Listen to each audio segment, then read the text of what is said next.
मी तुम्हाला भारताचे संविधान उद्देशपत्रिका आज वाचून दाखवणार आहे. भारताच्या संविधानात काय काय नमूद केलेले आहे, कोणत्या घटना आहे ते आपण आज बघूया. भारताचे संविधान उद्देशपत्रिका. आम्ही भारताचे लोक.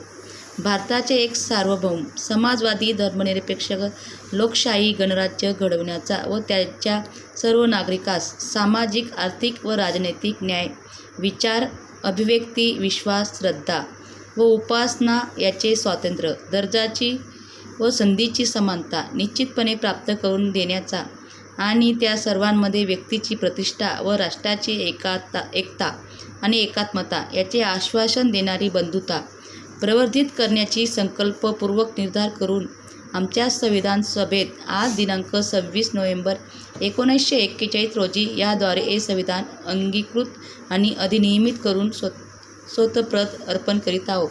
हे बघा, आपले भारताचे संविधान किती छान पद्धतीने उद्देशपत्रिका लिहिलेली आहे. भारतात सामाजिक व आर्थिक व राजनैतिक न्याय, विचार, अभिव्यक्ती, विश्वास, श्रद्धा व उपासना याचे स्वातंत्र्य मिळायला पाहिजे. दर्जाची व संधीची समानता सगळ्यांना प्राप्त झाली पाहिजे.